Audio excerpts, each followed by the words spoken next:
marcado pela violência entre torcedores. Horas antes do clássico Cruzeiro e Atlético Mineiro pelo Campeonato Mineiro, torcedores das duas equipes entraram em confronto nas ruas de Belo Horizonte. 2 pessoas tiveram ferimentos graves. Uma chegou a perder massa encefálica. Cerca de 50 pessoas foram presas. No clássico de sábado entre Ceará e Fortaleza também teve briga generalizada de torcedores. O confronto foi marcado pelo uso de paus, pedras e rojões atirados pelos dois lados. A polícia agiu e, ao menos, 115 pessoas foram presas. Não há informações sobre feridos. O prefeito de Fortaleza, Evandro Leitão, prometeu instalar câmeras de identificação facial no estádio municipal Presidente Vargas. O governador Eumano de Freitas afirmou que faria o mesmo na Arena Castelão. No final de semana passado, a guerra de torcidas de Sport Santa Cruz, em Pernambuco, levou pânico às ruas do Recife, em confrontos com paus, pedras e rojões também. Um homem chegou a ser espancado e abusado sexualmente. 12 pessoas foram hospitalizadas e 13 detidas. Quer dizer, a gente entrou numa série aqui, ó.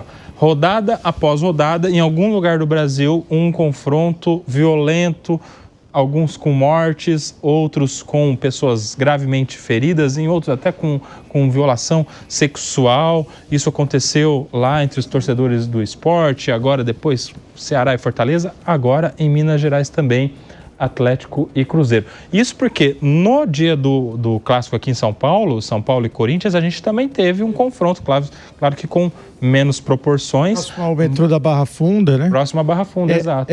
O que eu acho é que até o Ministério Público aqui já tomou a iniciativa de ter torcida única nesses grandes clássicos, né? O que acontece, eu acho, deve ser estendido para o resto do Brasil, infelizmente, já que a possibilidade de convívio natural dessas pessoas não são respeitadas. Me parecem que essas organizadas, e eu já uso o organizadas para falar que estamos diante de organizações criminosas, né, que vão para o estádio com o objetivo não de assistir o jogo, mas de ter esse confronto, de ter essa violência como forma de atingir algum objetivo particularmente masoquista ou sei lá que nível de pessoa é essa, assim como nós tivemos lá os hooligans lá na Inglaterra, né? Os barra bravas aqui na Argentina, que isso foi debelado.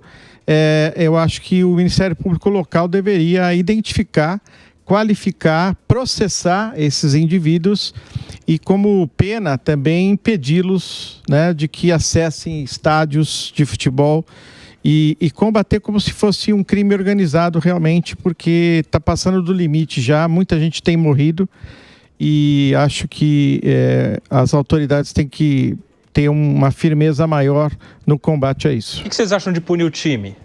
E aí, Priscila? É mais complicado falar de punir o time. Eu tô falando por mim, não entende futebol, embora torça, né, pro Corinthians. Não entende mesmo. Não. Realmente não entende. Não entendo, né? Tô brincando, mas assim, eu não entendo, eu não acho, Koba, que tem como punir nesse cenário, tá? Diretamente as torcidas, porque daí a gente, principalmente no crime, tá? Aí eu vou falar por quê.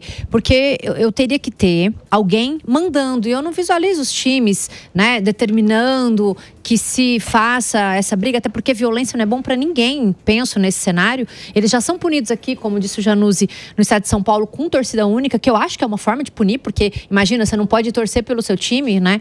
Então eu acho que assim, a grosso modo, a gente não teria a possibilidade, principalmente criminalmente, porque eu preciso de uma responsabilidade subjetiva. Então, eu preciso descrever o que cada um fez. E neste cenário, salvo o melhor juízo, eu não vi ninguém do time... Agora, polarização, só pra gente, né, fechar.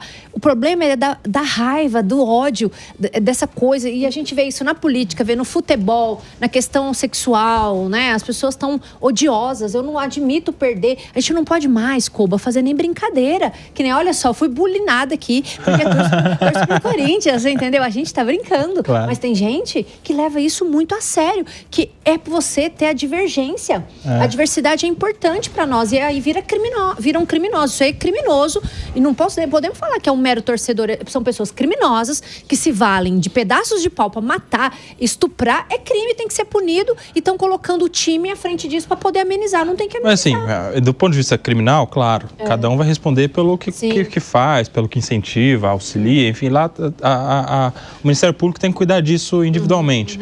Mas, para além da responsabilização criminal, a gente também deveria ter uma responsabilização administrativa também, porque os clubes, eles ganham muito com as organizadas, vendem para as torcidas organizadas, tem todo o mérito ali, inclusive financeiro, a partir desses torcedores. Perde, e aí? Na verdade perde, é só a gente ver, por exemplo, o Janás colocou bem, na história dos anos 70 e 80 com os hooligans no Reino Unido, era um problema tão endêmico, tão sério, e ali foram medidas governamentais. Tudo começou com uma lei, né? Começou com uma lei, o Spectators Act, se não me engano, de 1989, que criou crimes específicos relacionados à violência nos estádios e que, dentre outras possibilidades, tem a pena de banimento, por até perpétuo dos estádios. Que isso foi somado com aquela fiscalização por câmeras, biometrias, fazendo com que muitos torcedores ingleses, eles causavam problemas fora do Reino Unido, inclusive nas Copas da UEFA. E o que aconteceu com essas medidas que começaram assim, justamente atacar o âmago da violência, que eram os violentos, isso funcionou transformando a Premier League no campeonato mais rentável de toda a história da humanidade. Então, na verdade, ele perde dinheiro com essa situação de violência. Então, só a gente vê, aí pega os Barra Bravas na Argentina, foi o contrário, ela não deu certo, porque eles têm muita ligação, Barra Bravas, com a política dos times de futebol. Então, lá eles fizeram o quê? Então, o Brasil copiou, deixar uma torcida só por estádio. Quem é punido é o torcedor. Então, quer dizer, se você é do outro time, você não pode assistir. Se você vai no campo, se você é uma torcida, você não pode comprar bebida alcoólica. Então, no fundo, o torcedor, ele acaba sempre penalizado por conta de uma situação que ele não deu causa, que deveria ser o contrário. No fundo, o que a gente precisa é uma política pública que vem, acho que muito mais do lado inglês do que do lado argentino, que é o que deu certo, mostrando assim, que quem usa de artifícios como time de futebol para praticar violência, ele tem que ser banido, ele tem que ser preso, ele tem que responder, e o poder público tem que fiscalizar. A gente já tem o Smart Sampa. A gente tem, assim, como fazer o modelo inglês e aplicar aqui. Agora, até quando nós vamos ter essa história de uma torcida por jogo? Você vai num show e você tem bebida alcoólica, num jogo de futebol você não tem. Então, no fundo, a gente tá, na verdade, é o seguinte, é o rabo abanando o cachorro. Sim. Tem um outro, assim, que eu ouvi outro dia, já que você citou o rabo abanando o cachorro, que é o pão cortando a faca. Eu achei interessante também essa. Vai lá, Jogo da Luz. Punir o time é generalizar a punição e, no final, premiar justamente os bandidos de verdade e dar uma pequena, levíssima punição geral. Isso aí é muito grave, é crime contra a vida e, não tenho dúvida, tem mandante nessa história. Não é coisa que acontece, a explosão de repente. Tem mandante. Nós sabemos que, via de regra, as torcidas organizadas têm muito crime junto. Há exceções, sem dúvida alguma, mas muitas vezes o dirigente do clube é quem financia as torcidas organizadas e nem sempre de maneira transparente. Aí seria o caso, possivelmente, de punir o dirigente.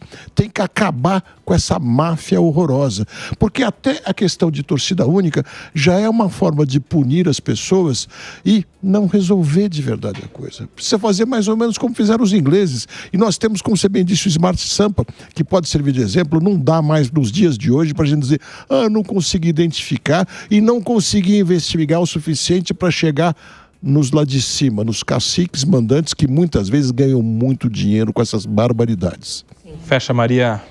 Não, concordo aqui. Torce para que time, hein? Bahia. Lá a rivalidade é com Vitória. Bahia e Vitória, E aqui em São Paulo, eu sou São Paulo. Isso aí. Paulina. Aqui não tem rivalidade. Em São Paulo aqui não tem rivalidade. São Paulo não tem rivalidade. Você está num patamar, os outros estão no outro patamar. É isso. Vai lá, pode ir. Nem vou falar. Olha, o que eu quero dizer é que, assim, acho que o debate foi muito rico aqui, eu vi. Inclusive, eu escrevo projetos de lei. Confesso que vou dar uma olhada nesse modelo da Inglaterra dos hooligans. Morei na Inglaterra um tempo. Pude assistir jogos ao vivo do Chelsea. E realmente foi um avanço que eles fizeram desta época dos anos 80, que, assim, as pessoas mal podiam sair nas ruas. Aqueles caras todos tatuados, com aqueles moicanos, era típico dos hooligans, né? Ouvindo The Clash. Falando em rock. Do rock. Mas, assim, de fato, eu espero que isso sirva de lição para que isso não se repita. E eu acho que deve haver uma punição muito rigorosa e muito exemplar, porque um caso atrás do outro, quantos mais serão necessários para a gente ter a devida punição exemplar nessas torcidas organizadas.